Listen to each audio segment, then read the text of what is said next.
गाजीपुर के नरवर गांव में काशीदास पूजा के दौरान ट्रांसमिशन लाइन से 4 लोगों की मौत के मामले में आजमगढ़ सांसद धर्मेंद्र यादव ने पीड़ित परिवार से आज मुलाकात की। सांसद यादव ने कहा कि आंधी तूफान के दौरान डंडा ट्रांसमिशन लाइन से टकराया था। उन्होंने बताया कि लाइन मानक ऊंचाई पर नहीं है। सांसद ने प्रत्येक मृतक परिवार को 1 करोड़ रुपए के मुआवजे की मांग की है। उन्होंने सरकार पर घायलों का इलाज न करवाने का आरोप लगाया। राज्यपाल आनंदीबेन पटेल ने बयान का समर्थन करते हुए उन्होंने कहा कि उत्तर प्रदेश में कानून व्यवस्था पूरी तरह सुरक्षित नहीं है। उनका कहना था कि राज्यपाल की ये रिपोर्ट केंद्र सरकार तक पहुंचनी चाहिए। सपा सांसद ने कहा कि उत्तर प्रदेश में सबसे ज़्यादा कस्टडी डेथ और महिलाओं पर अपराध हो रहे हैं। उन्होंने सरकार से राजनीतिक विद्वेष छोड़कर मानवता के लिए ज़रूरी जिम्मेदारियों पर ध्यान देने की अपील की। बहुत हृदय विदारक और मैं समझता हूँ ये घटना केवल इस गांव के लोगों के लिए नहीं या उन परिवारों के लिए नहीं, बल्कि जिस किसी ने भी इस घटना को सुना है, लोग हृदय से हिल गए हैं। क्योंकि जिस तरह के नौजवानों की डेथ हुई, मैं समझता हूँ वो नौजवान न केवल इस गांव के लिए, इस क्षेत्र के लिए, बल्कि पूरे इलाके के लोगों के बीच पॉपुलर नौजवान थे और अपने परिवारों के सबसे जिम्मेदार नौजवानों में से एक थे। जहाँ हम अगर बात करें, छोटे लाल जी के घर के जाने का मौका मिला कि 4 बच्चे, जो सबसे बड़ी बेटी है वो क्लास 7th में है और बाकी तीनों बच्चे और बहुत छोटे छोटे, नर्सरी, केजी, क्लास 3 उनकी बच्चियां हैं। 3 बच्चियां, एक बेटा है। आप सोचिए उस परिवार की परिस्थितियां क्या होंगी। फिर जब हम जहाँ पहुँचे, अमन जी के घर पर,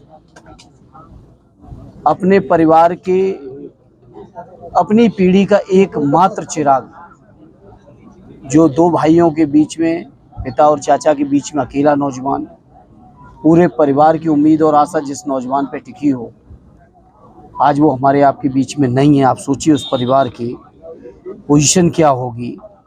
फिर हम पहुंचे रविंदर जी के घर पर, जो खुद में भी उत्तर प्रदेश पुलिस की भी सेवा कर रहे हैं, जिनकी मैं समझता हूँ बमुश्किल 9 माह की बच्ची होगी।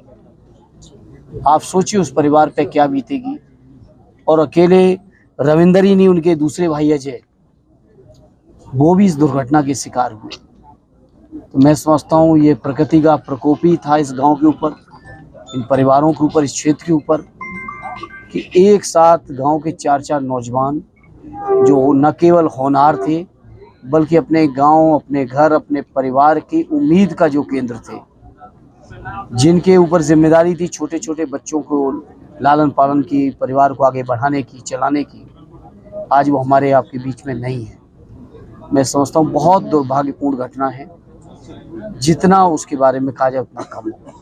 सांसद जी, जैसा कि घटना को हुए लगभग 1 सप्ताह हो चुके हैं और अभी तक प्रदेश सरकार के द्वारा किसी भी तरह का पीड़ित परिवार के लिए राहत की बात नहीं कही गई अब तक, क्या लगता है? देखिए, मैं मांग करूंगा सरकार से कि राजनीतिक द्वेष विद्वेष छोड़कर कभी इंसानियत, मानवता और समाज के लिए जो जरूरी जिम्मेदारियां हैं सरकार की, कभी उसकी तरफ भी बढ़े।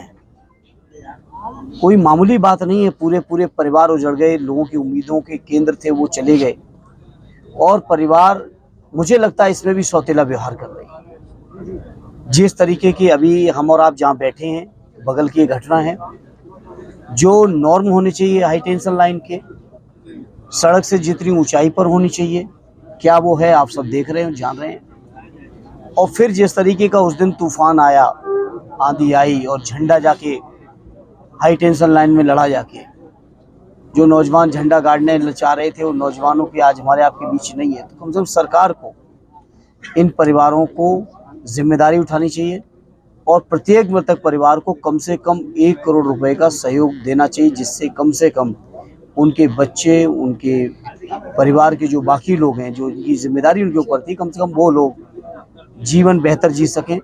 ये जिम्मेदारी सरकार की बनती है। ऐसे में क्या कारण लगता है कि अभी तक जो है इस तरह की कोई राहत की बात नहीं हो रही? अब ये तो सरकार में बैठे लोग बताएंगे। हम तो उनसे अनुरोध ही कर सकते हैं। राजनीति करने के बहुत सारे मौके आएंगे, कर लें, लेकिन कम से कम इस समय संवेदनाओं के साथ जो जिम्मेदारी बनती है उस जिम्मेदारी को निभाएं। नेताजी, अभी आप परिजनों से मिले हैं, परिजनों से किस तरह की बातें हुई हैं, क्या बातें हुई? अब आप समझ सकते हो इस माहौल में परिजन क्या किस माहौल में और किन परिस्थितियों में होंगे, किस तरह के होशो हवास में वो होंगे, किन परिस्थितियों में वो होंगे। ये बात तो मैं समझता हूँ हर संवेदनशील व्यक्ति ही समझ सकता है। इसलिए मैं कह सकता हूँ कि परिजन लोग इस समय बहुत ज़रूरत में हैं, परेशानी में हैं। उन्हें मनोबल की ज़रूरत है, उन्हें लोगों के समर्थन की ज़रूरत है, संबल की ज़रूरत है। और सरकार को जिम्मेदारी निभानी चाहिए इन सब चीज़ों की। समाज में तो लोग निभा ही रहे हैं, क्षेत्र के लोग निभा रहे हैं, लेकिन सरकार कोई जिम्मेदारी नहीं निभा रही है। हालत ये है कि जो नौजवान घायल हैं, जो जीवित हैं, उनके भी इलाज को नहीं करवा रही सरकार। घायलों का भी इलाज नहीं करा रही, मुआवजा के नाम पे कुछ भी नहीं दिया, जबकि ये प्राकृतिक आपदा है। प्राकृतिक आपदा है और प्राकृतिक आपदा किस तरह से पूरे देश के अलग अलग इलाकों में आंधी आए, तूफान आए, जहाज भी जाके ज़मीनों से लड़ गए, उस दिन की ये घटना है। तो मैं समझता हूँ सरकार को जिम्मेदारी उठानी चाहिए, और सरकार जिम्मेदारी नहीं उठाती है तो ये उसकी मर्जी है, लेकिन हम लोग मांग कर सकते हैं और मांग करें। और मैं समाजवादी पार्टी की ओर से अपने नेता आदरणीय अखिलेश यादव जी और अपने पूरे गाजीपुर के स्थानीय समाजवादी साथियों की तरफ से कह सकता हूँ कि इस पूरी समाजवादी पार्टी इस परिवार के साथ, गांव के साथ, जिस भी हालत में है हम लोग साथ हैं। सांसद जी, अगर राजनीति की बात किया जाए तो आज जो है मायावती जी अपना सरकारी बंगला छोड़ रही हैं, आखिर इसके पीछे क्या कारण है और क्या? अब ये तो वही बता सकती है, इसमें हम कैसे बता सकते हैं वो क्यों छोड़ रही है, ये बात को मैं कैसे बता सकता हूँ। इसके अलावा आनंदीबेन पटेल जो राज्यपाल है, वो उनका ये कहना है कि यूपी में जो कानून व्यवस्था है वो 100% सुरक्षित नहीं है। मुझे संतुष्टि है कि कम से कम गवर्नर साहब स्वीकार कर रहे हैं, और गवर्नर साहब की इसी रिपोर्ट को जानी चाहिए केंद्र की सरकार तक। और जैसे ही पिछली सरकार में केंद्र सरकार बड़ा सख्त थी कानून व्यवस्था को लेकर उत्तर प्रदेश में, जब आदरणीय अखिलेश यादव जी थे, गवर्नर साहब की रिपोर्ट को बहुत संज्ञान लिया जाता था। मैं समझता हूँ इस सरकार को भी लेनी चाहिए, और इस बात को आदरणीय अखिलेश यादव जी तो हर मौके पे कहे हैं कि कानून व्यवस्था ध्वस्त है, किसी तरह की कोई कानून व्यवस्था नहीं। सबसे ज़्यादा कस्टोडियल डेथ अगर कहीं है तो आपके उत्तर प्रदेश के अंदर है। सबसे